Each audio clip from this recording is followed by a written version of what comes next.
Before we start in, I'm going to be talking about grip, and I just want to cover a couple of terms for this voiceover I'm going to be doing, just so you can follow. I think it gets more clear throughout the voiceover, but I want to get a couple of terms down. So when your arms are hanging naturally, you're going to notice, for most of us, that our palms are going to face a little bit down. You know, call it 45 degrees, call it what you may. But it's not this. It'd be very unusual for your arms to hang like this, okay? Most of us, when we're at ease, our arms are going to hang a little bit palm facing down. That has to do with how our shoulder joints are fused into our body. They're not going to hang like this. They're going to hang like this. And so that's why in this voiceover you can hear me talking about hanging naturally or hanging 90 degrees. Hanging 90 degrees is how most people will grip a golf club, and that's why most people are slicing. So that's what I'm talking about when we get. So I'm going to do a little bit of a voiceover here to try to make this time effective. But notice how your arm would hang naturally, all right? When your arm hangs naturally, it hangs a little bit. Your palm is going to be a little bit down because that's how your shoulder joint is fused. So notice when I have my hand straight like that, it always wants to go back to palm down because your shoulder joint is fused in a way where your palm wants to face slightly down. So if you put your hand on there, if you put your hand on the club with your hand straight down at 90 degrees, that's going to leave that club face square when that shaft is straight up and down. But when you have a dynamic position, that club face is going to be open. Whereas if you have your hand naturally with the palm down a little bit, with your hand slightly forward in a dynamic position, it's going to have the face more square. So notice. All right, so that hand is on there normally, comfortably. So when that handle is back, that face is going to look closed, but it's going to be dynamically square with the hands on the lead leg. We'll get to why that's important in a bit, but just notice it's going to look closed because it's going to be dynamically square when your hands are slightly ahead. So notice my hand here is right about on my left thigh. That's where you're going to want to set up to hit your shots because it's going to give you a chance to hit the ball before the ground. Notice if your hand is on there 90 degrees in a weak grip position, when your hands are on your thigh, that face is going to be open. That's probably why a lot of you guys slice. But if your hand's on there in a natural way with your hands slightly forward, that face will be square. Here's how we actually hold the club. So you see it's going to hang in that first knuckle gap right there. See it's hanging in that knuckle gap right there. Laying straight across them. That left thumb's on the right side of the grip. Notice if you take all your fingers off, if your grip's in the right spot, if you keep your index finger on, that grip will stay there. Try that. Try taking your grip and taking all your fingers off except your index finger. It should leverage against the palm of your hand, and you shouldn't drop the club. Notice my hands are at 90 degrees there. That's not a natural position. So when I put them on the club like that, like many do, when I have my handle straight up and down, that face is square. But notice when my hands are dynamic or they're a little bit ahead, that face is wide open. That's why a lot of you slice. But my hands that naturally want to hang a little bit palm down, when I put them on the club in that manner, when that club is straight up and down, it looks closed. But dynamically, with that grip in the right spot, that face is square when I swing it, when my hands are slightly ahead. So there, my hands are hanging naturally. You can see the back side of my hands. Nope, you see me shrugging. You don't want to have your hands at 90 degrees because that's not how they hang in the shoulder joint. So I'm getting those hands on there naturally, right? And here I'm just swinging my right hand on. I'm not going to move my shoulder trying to get it on top or under, trying to get it under. And you see I have 3 of those fingers on the right hand on. Now I have 4 of them. I'm going to shrug here again because it doesn't really matter. If you want to get more picky later on, you can certainly do so, but most people are going to have the 3 fingers on. But don't trip yourself up. That's not the most important thing in golf by any stretch of the imagination. Just kind of look at how the hands are on the club there. All right, so you're going to see that left thumb is on the right side of that grip. That's going to be a good sign. Not moving that shoulder to get the grip on, not going on top, not going on bottom. Kind of just swinging it onto the side. There's a lot of very natural things going on here.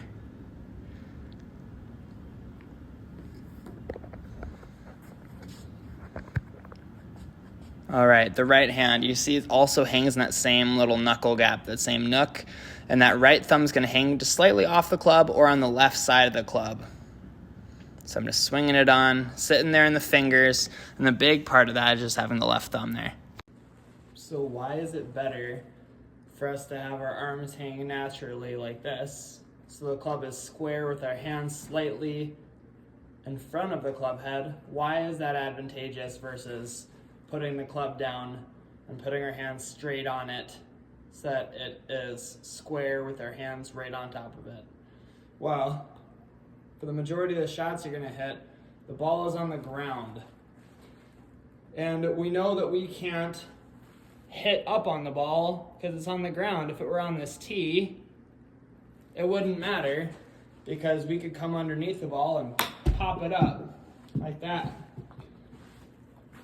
But since the majority of the shots are hit off the ground, we don't have access underneath the ball. We can't lift the ball because there's nothing underneath it. The ball's on the ground. So why do we have all this loft on the club face?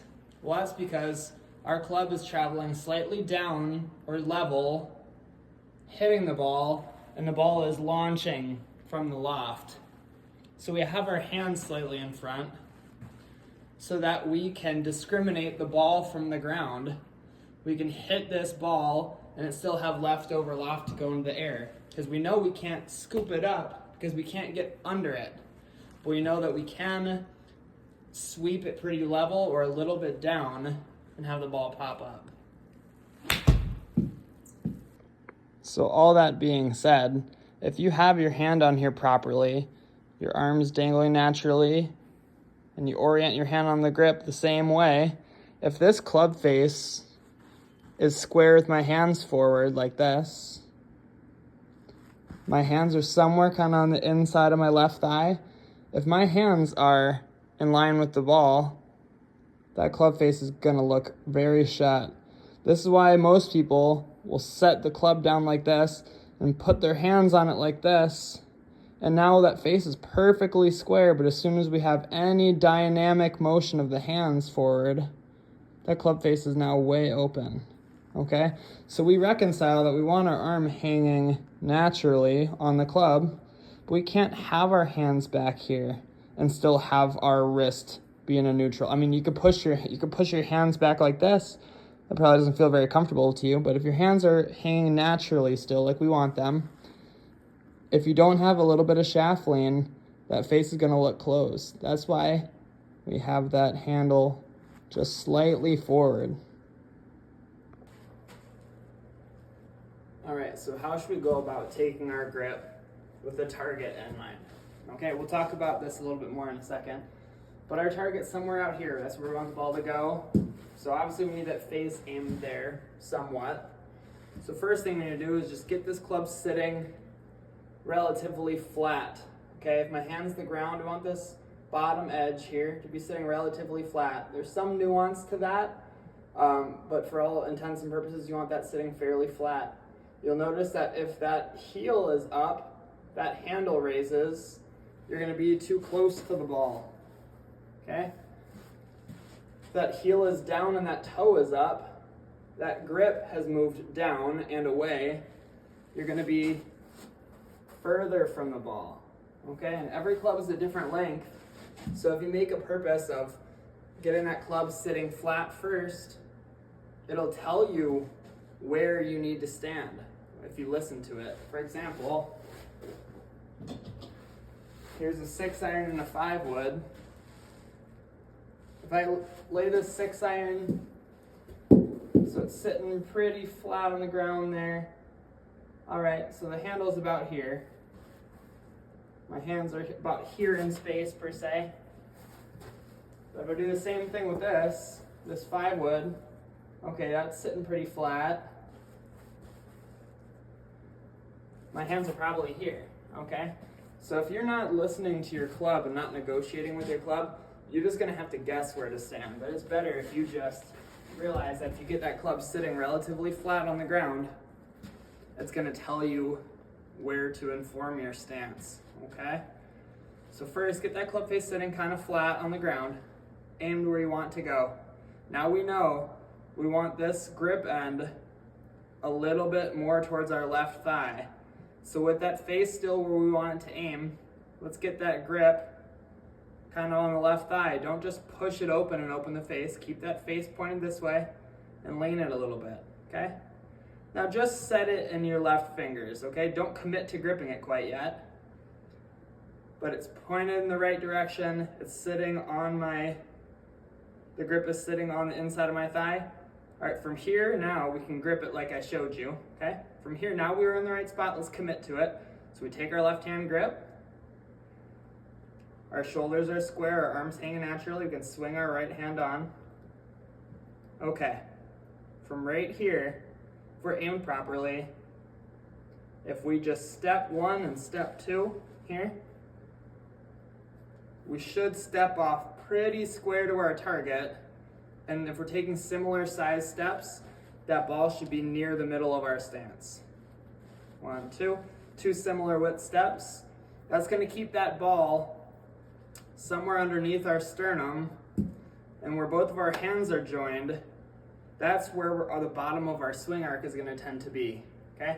If I was swinging just my right arm, I would level out right underneath my right shoulder every time. If I swing with just my left arm, I would level out somewhere underneath my left shoulder every time. But since our hands connect right here under our sternum, all things being equal, our low point's going to be somewhere near our sternum. That's why we try to take 2 equal steps to get that ball sitting somewhere kind of under the sternum.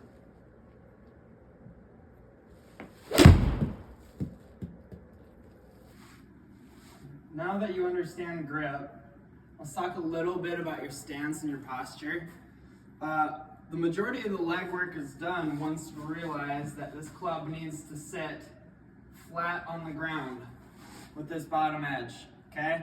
That's going to tell us how to make our stance. So you know if this club isn't flat because that heel's up, our stance is going to be bad. If this club has its toe up, our stance is going to be bad, okay? So it starts with understanding how to take our grip, how to set that club down, okay? Now, for me to ever get my hands on the club naturally, my hands need to be hanging. Okay, they can't hang if my pelvis is in the way, so I can't stand straight up. And if I bend straight over, they can hang. But I just don't think you'd probably choose that, but I suppose that's better than straight up. So if I have that club sitting flat, I have that aimed where I like it. If I were to stand straight up, bend a little bit from the waist, and soften my knees just a little bit, for all intents and purposes, that should get me there, okay? So if you're holding this club somewhere where you like it, stand straight up, bend a little from the waist, get this club where you like it, okay? Now if I just take 2 steps and I soften my knees, right here I have space for my arms to hang, I can get my hands on that grip, I can take my grip. So let's think about a process. So get that club sitting how you like it, so it tells you where to stand. Now I know I'm going to want my arms hanging straight over this grip, so I'm not going to build a stance over here because then they can't hang. Alright? So make an educated guess here as you're setting it up. Bend a little from the waist, soften the knees. I'm in a good spot. Okay? The grip is going to tell you where to stand, and you just got to make sure that your posture responds to the grip position, okay? So if I know that my hands need to be hanging comfortably under here, I got to get somewhere where my hands can hang comfortably in that location, okay? And I get to that location by bending a little from the waist and just not sitting, bending a little from the waist and just softening the knees, okay? If you asked me where my sensation and my pressure was in my feet, I probably couldn't really tell you, but it's not in the heels. And it's not necessarily in the balls of the feet either, but if you're going to err on one side, I'd say it's a little more the balls of the feet. Soften the knees and kind of have pressure all through the feet. I'm in a fairly athletic stance. You're going to notice my back's not bent over like this. It's not super arched out. It's relatively flat. And we're not going to make a big deal about it, because as long as you got this club in a good spot, you know the grip's going to be in a good spot. And then all I'm really trying to do is have some bend here, soften the knees, get my arms to hang softly over this grip because I know that's where my hands need to be, and that's going to inform my body on where to be. If someone handed you, let's just say, a BB gun, and they said they'd give you $1,000 if you hit a target out there 50 yards away, I'm going to guess that even if you knew nothing about a rifle, when you held it, you probably wouldn't stand 2 feet to the side, hold it out this way, and shoot it in that manner, okay? You'd probably understand that it'd be easier if your eyes were down the barrel, okay? That seems like a reasonable assumption. If I was trying to hit the camera with a rifle here, I probably wouldn't shoot the gun like this, okay? Because I can see what's right in front of me, but I really just have to guess what's in front of the end of my rifle here, especially 50, 100 yards down this direction. Right now, I'm looking straight here. If I'm holding this 2 feet this way, this is probably looking here. From 100 yards, those things are probably 30 yards apart. We have no chance. Okay, so why would you set up to a golf ball? Why would you aim from here? Okay, my eyes are a foot behind the golf ball. That'd be like a rifleman shooting it like this, okay? We have no chance to line up consistently like that or to aim the club face.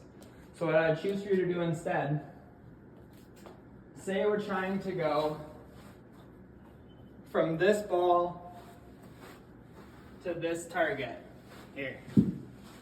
You need to stand back here. You need to stand on the same line as the ball and the target, okay? Standing off to the side here, my straight line from my eyes here, my binocular vision, is here.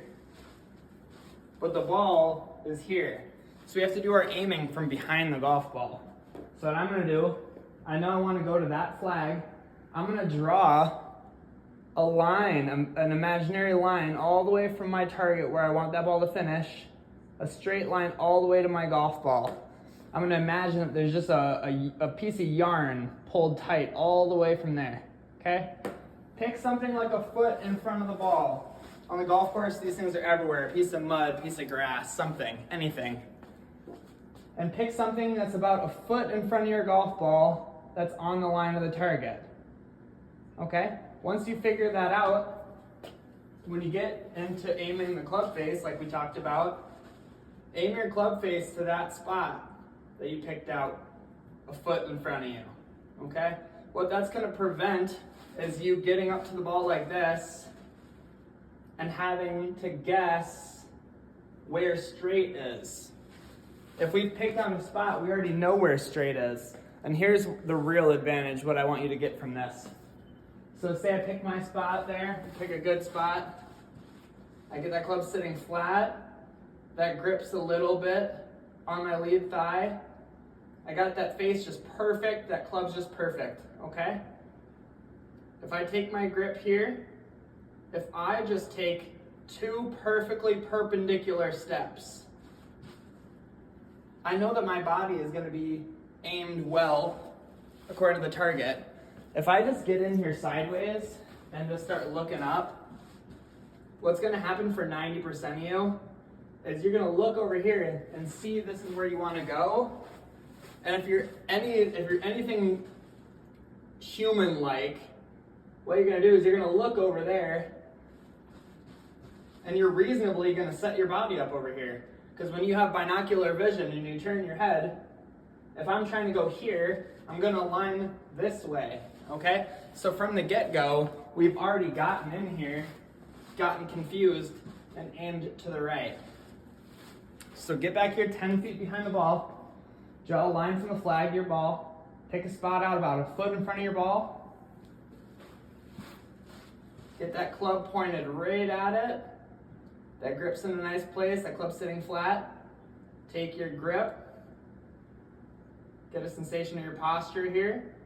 When you're ready to go, take 2 perpendicular steps, and you should be lined up.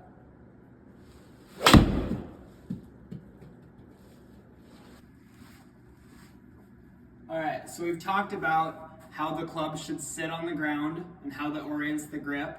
We've talked about how to get your hands properly onto the club. We've talked about the relationship between your grip and the face angle based on where the shaft is. We talked about aiming, we talked about posture, but how do they all work together? How would we take each of these skills that you hopefully master and utilize them in like a pre-shot routine, okay? So I would first pick my spot, okay? So I'm picking a target out there. I'm gonna draw a line from the target down to the ball, okay? I see this spot right here, this little speck in the carpet, okay? So I know that I wanna aim my club face at that. So I'm gonna get in here and do that, okay? First thing before all things, get that club sitting flat on the ground, okay? There's no use getting everything lined up if we're just gonna have to manipulate the club and lose track, okay? So get that club sitting perfect. Job 2, get it pointed at that speck. Okay, it's pointed there. Job 3, while it's pointed at that speck, make sure that this grip end is on that left leg, okay? Because if we get this thing all set up properly, perfectly like this, take our grip and get ready to go and then push it forward, we're just gonna open the face, okay? So that's why we need to address that here. So club down, sitting flat, point in the direction, keep it pointed in the direction while I get that grip end near my left thigh. Okay, from here, I'm gonna get my hands on it, okay? They're hanging naturally. Watch that grip video again if you need to watch that section. Okay. Are my arms hanging freely? Okay, they are. If they're hanging freely, it probably means you're bent from the hips a little bit. That's good, okay? So get your balance. Make sure you kind of feel like the weight's equally distributed on your feet. Okay, my knees are softened. I'm aimed where I want to go. At this point, I'm pretty ready. I'm gonna take 2 equal steps, and that should be about lined up. Let's see that in a quicker setting. So I pick my spot. I like my spot here. Club's sitting flat, club's in there. Club's on my left thigh. I take my grip. My arms hang comfortably. I'm all squared up, 2 steps.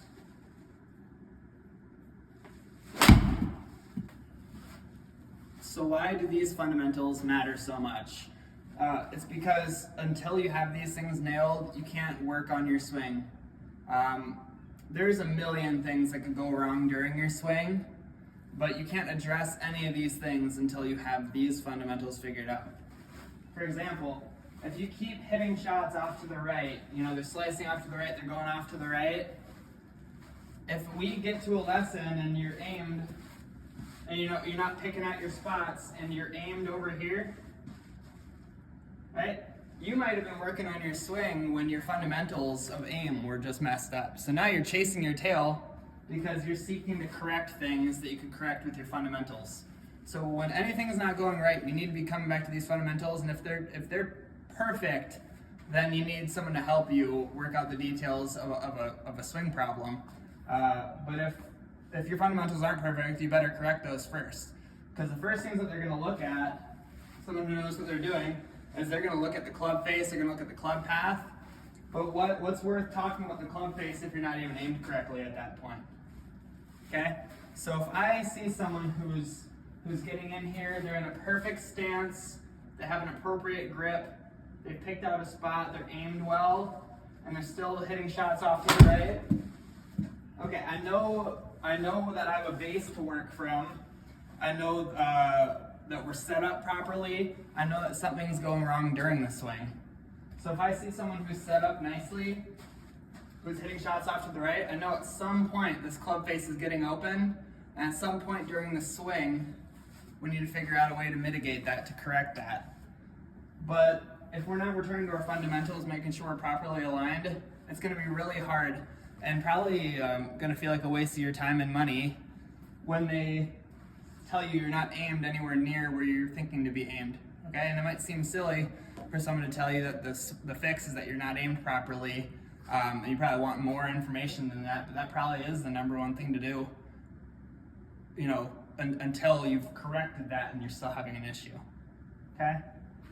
So if you've gotten into the perfect setup, you set up great, and you're still hitting bad shots, now we have a foundation where we can work on some swing faults without chasing our tail.